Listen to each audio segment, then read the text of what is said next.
প্রতীক physics সলিউশনে সবাইকে স্বাগতম। একই সাথে ফেসবুক এবং ইউটিউবে যারা প্রথম দেখছো অবশ্যই লাইক ফলো সাবস্ক্রাইব করতে ভুলবে না এবং পাশের বেল আইকনটিতে প্রেস করতে ভুলবে না। অনার্স প্রথম বর্ষ 2024-25 সেশনের কিন্তু অনলাইন কোর্স শুরু হয়ে গেছে। সামনে ইন কোর্স পরীক্ষার একটা ধাক্কা রয়ে গেছে, তারপরে আরেকটা ইন কোর্স পরীক্ষার ধাক্কা রয়েছে, দুইটা ইন কোর্স হবে কিন্তু। হ্যাঁ,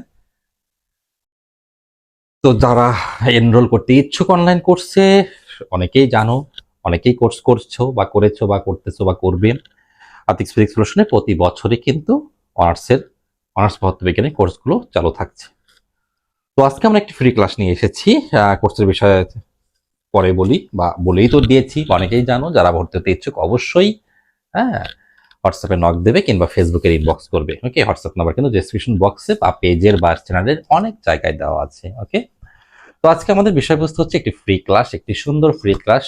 কারণ শুধু থিওরি পড়াবো, ম্যাথ করবো না, বা ম্যাথমেটিক্যাল ডেরিভেশন করবো, এটা এমন তো হতে পারে না। বলবিদ্যা কোর্সের একটা গুরুত্বপূর্ণ অধ্যায় হচ্ছে কণা সিস্টেম। না, গুরুত্বপূর্ণ অধ্যায় না অনেকের কাছে, এখানে ছোট দু একটা প্রশ্ন থাকে বলে অনেকে বাদ দিয়ে দেয়, কিন্তু পড়তে হবে। প্রথমে ছোট মনে হবে, বা পাকনামি যারা বেশি করে তারা কি করে, যে এ তো ইন্টারে কত মোটা মোটা, মানে এইচএসসি কত মোটা মোটা বই পড়ছি, এ তো মাত্র 10টা চ্যাপ্টারে এমন কি জিনিস, পাতলা পাতলা জিনিস দিয়ে একটা প্রমাণ আছে। না রে বাবা, সবকিছু করে যাও। হ্যাঁ, হলে বসো। হ্যাঁ, দেখো, তারপরে কিন্তু ঠিক মতো বিক্ষেপ নাও আসতে পারে, যদি মানে কি বলবো আর কি, যে পরিশ্রম ঠিকঠাক না থাকে। দেখি একটু ডিটেল অঙ্কটা করি, দিতে কি আছে অঙ্ক তো না, একটা প্রমাণ ভিত্তিক ডেরিভেশন। M1 ও M2 ভর বিশিষ্ট দুটি কণা, এদের ভর কেন্দ্র হতে একটা নির্দিষ্ট দূরত্ব আছে। দূরত্বগুলো কি x1 x2। একটা কণা, একটা বস্তুর ভর কেন্দ্র আছে, আবার সাথে সামনে কি আছে, তো একটা মাউস আছে। হ্যাঁ, এটার ভরকেন্দ্র, ধরো এই যে লাইট জ্বলতেছে এখানে আছে সাপোজ। হ্যাঁ, এই ভরকেন্দ্রের সাপেক্ষে দুইটা কণা দেওয়া আছে। একটার উপরে এই মাথায় ধরলাম একটা কণা x1, হ্যাঁ M1, আর এই মাথায় একটা কণা M2।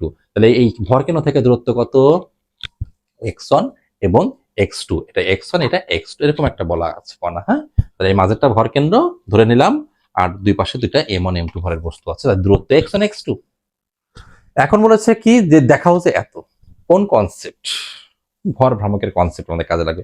আগে চিত্রটা অঙ্কন করি। শুধু ভরকেন্দ্র বলেছে দেখে যে আমাদের ভরকেন্দ্র নিয়ে কাজ করবে এমনটা তো নয়, নিয়ম আছে কিছু। ওকে, তো আমরা হ্যাঁ আগে একটা রেফারেন্স অক্ষ অঙ্কন করতে হবে। এটা কি, একটা ও বিন্দু, একটা মূল বিন্দুর সাপেক্ষে একটা বস্তুর ভরকেন্দ্র এখানে আছে হচ্ছে সি।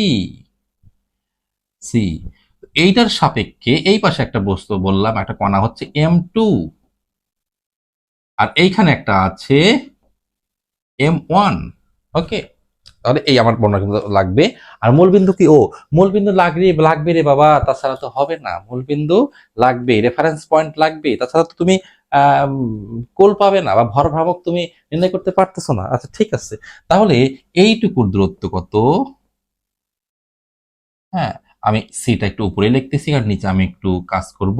আচ্ছা, এইটুকুর দূরত্ব x1, আর এইটুকুর দূরত্ব x2।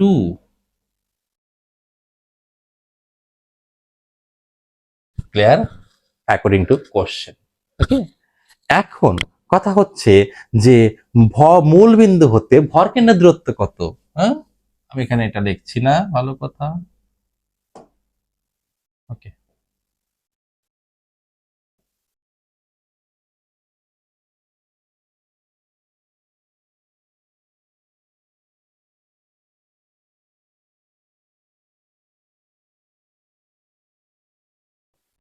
এক্স সিএম দিলাম। বেশিরভাগ ক্ষেত্রে তো ভরকেন্দ্রের দূরত্ব মূল বিন্দুর সাপেক্ষে তো সেম দ্বারা প্রকাশ করে, এক্স সিএম হলো। এখন যদি আমি বলি মূল বিন্দু ও এর সাপেক্ষে M1 এর দূরত্ব কত, এগুলো কিন্তু একটু বর্ণনা করতে হবে বাংলা দিয়ে। হ্যাঁ, ও এর সাপেক্ষে হুম M1 এর দূরত্ব কত রে? পুরোটা এক্সিএম, আর এটুকু বাদ, মানে এটুকু কত, কত, তাহলে x CM minus x1, x CM minus x1 লিখতেও পারো, আর অথবা এখানে লিখতে পারো পুরোটা এক্সিএম, তার মাঝ থেকে এটুকু বাদ। তো একইভাবে ও বিন্দুর সাপেক্ষে হ্যাঁ M2 এর দূরত্ব x C M plus x2 এটা প্লাস এইটা, টোটালটা হবে দূরত্ব। ক্লিয়ার? এখন হচ্ছে তোমাদের ভর ভ্রামকের যে সূত্র সেটা অ্যাপ্লাই করতে হবে, ভর ভ্রামকের যে কনসেপ্ট সেটা অ্যাপ্লাই করতে হবে। সূত্র বলবো না, যে রুল আছে কি, যে নিয়ম আছে কি, যে কোন বিন্দুর সাপেক্ষে, হ্যাঁ, কোন বিন্দুর সাপেক্ষে বিভিন্ন কণার, এটা কিন্তু একটা কণা সিস্টেম M1 M2, তাহলে কোন বিন্দুর সাপেক্ষে কণা সিস্টেমের আমি বলছি, এটা তো বোঝা গেল। হ্যাঁ, আমি একটু ভালো করে বুঝে বুঝে বলছি। আচ্ছা, বোঝার আগে আমি আগে একটা ওটা সমীকরণ আকারে আগে বাংলাটা লিখি, সবচেয়ে ভালো হবে। ও বিন্দুর সাপেক্ষে, কারণ আমরা উদাহরণটা বেশি প্রেফার করি কিন্তু ফিজিক্সে, সাপেক্ষে M1 ও M2 ভরের কণার ভর ভ্রামকের সমষ্টি।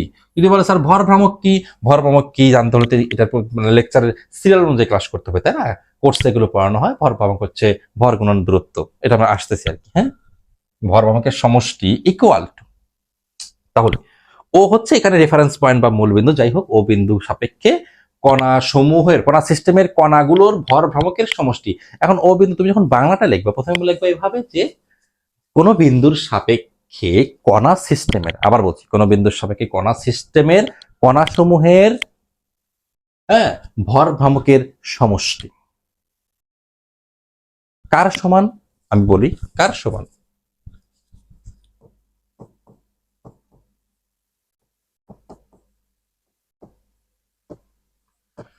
সি বিন্দুর সাপেক্ষে, এখানে সি বিন্দুটা কি আমাদের? হ্যাঁ, ভর কেন্দ্র সি। হ্যাঁ, সি এর সাপেক্ষে কি বললাম? কণা সিস্টেমের কণা সমূহের, কণা সিস্টেমের কণা সমূহের ভর ভ্রামকের সমষ্টির সমান। ওকে, এটা কিন্তু একটা চূড়ান্ত মানে থিওরিটিক্যাল একটা কথা। তাহলে তাহলে কি বললাম? যে যে কোনো বিন্দুর সাপেক্ষে কণা সিস্টেমের কণাগুলোর ভরের, হ্যাঁ, কণাগুলোর ভর ভ্রামকের সমষ্টি, হ্যাঁ, তাহলে কার সমান হচ্ছে? ভরকেন্দ্রের সাপেক্ষে, হ্যাঁ, ভরকেন্দ্রের সাপেক্ষে ভর ভ্রামকের সমষ্টির সমান। হ্যাঁ, এটা একটু বোঝা গেল, মোটামুটি এই কথাটা বাংলাটা বোঝা গেল যে একটা বিন্দুর সাপেক্ষে ভরকের সমষ্টি, আচ্ছা, আর ভরকেন্দ্রের সাপেক্ষে ভর ভ্রামকের সমষ্টির সমান, একদম ক্লিয়ার। এখন প্র্যাকটিক্যালটা আমরা বুঝি। হ্যাঁ, প্র্যাকটিক্যালটা বুঝি, এটা বুঝেছি আমি, যে কোনো বিন্দুর সাপেক্ষে কণা সিস্টেমের কণাগুলোর ভর ভ্রামকের সমষ্টি। ওকে, কণা সিস্টেমের ভরকেন্দ্রের সাপেক্ষে ভর ভ্রামকের সমষ্টির সমান। ঠিক আছে, বোঝা গেল, এটা লিখলাম। লেখার পর আমাদের ইকুয়েশন তো লিখতে হবে, তাই না? ইকুয়েশন লিখতে হবে না? ইকুয়েশনটা কি লিখবো আমরা? আচ্ছা, এখন ও বিন্দুর সাপেক্ষে, ও বিন্দুর সাপেক্ষে M1 এর ভর ভ্রামক হচ্ছে, হ্যাঁ, M1 এর ভর কত? M1 মানে বস্তুর ভর M1 গুণন দূরত্ব কত? xcm minus x1। তার মানে ভর এবং কোন একটা রেফারেন্স পয়েন্ট থেকে, সেটা ও বিন্দু হোক আর সি বিন্দু হোক, সেখান থেকে সেখান থেকে যদি তুমি দূরত্বটাকে গুণ করো, সেই দূরত্বকে বলবো হচ্ছে, দূরত্ব এবং ভরের গুণফলকে বলবো ভর ভ্রামক। ভর ভ্রামক plus M2 Times xcm plus x2 হলো দিস ইকুয়াল টু, সমান সমান, এটা সমান সমান। আমি এক লাইনে লিখলাম এখানে আটনা দেখে, এটা সমান সমান, সমান সমান কি? এখন ওই সে বিন্দুর সাপেক্ষে ভর ভ্রামকের সমষ্টি, ভর ভ্রামকের সমান, এটা লেখছি, ভুলে যাও, দরকার নাই। এখন চিন্তা করো যে কনসেপ্টটা, এই M1 এবং M2 যদি সিতে পঞ্জীভূত হয়, তাই তো ভরকেন্দ্র কি যতগুলো কণার ভর আছে একটা বস্তুর মধ্যে, এর মধ্যে যতগুলো কণার ভর আছে, এটা কোথায় কেন্দ্রীভূত আছে? হ্যাঁ, এই একটা পয়েন্টে কেন্দ্রীভূত আছে, তাই না? আমরা M1 M2 M3 যাই থাকুক না কেন, এখানে আছে, কল্পনা করলাম। তাহলে সবকিছু এখানে কল্পনা করলাম, M1 এখানে, M2 এখানে, M1 M2 নাই। তাহলে হ্যাঁ, ওখানে মোট ভর হলো কত? মোট ভর কত? M1 যোগ M2, যেহেতু আমার এখানে কণা দুইটা, তাহলে সিতে মোট ভর কত? M1 যোগ M2। এখন M1 যোগ M2 ও বিন্দু থেকে কত দূরত্ব অবস্থিত? xcm। এইটাই হচ্ছে ভরকেন্দ্র সি এর সাপেক্ষে ভর ভ্রামক। এটা প্র্যাকটিক্যাল, বুঝিয়ে দিলাম, ঠিক আছে? তাহলে এখন গুণ করো, কাটাকাটি করো, হয়ে যাবে। কিরকম হচ্ছে? হ্যাঁ, কি করবা? করো, হয়ে যাচ্ছে তো।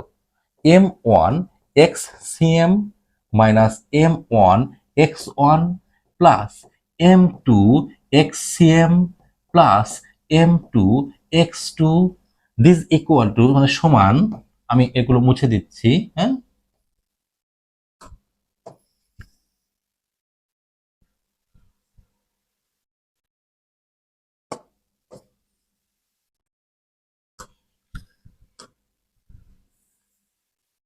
ওকে, সমান সমান কি হচ্ছে?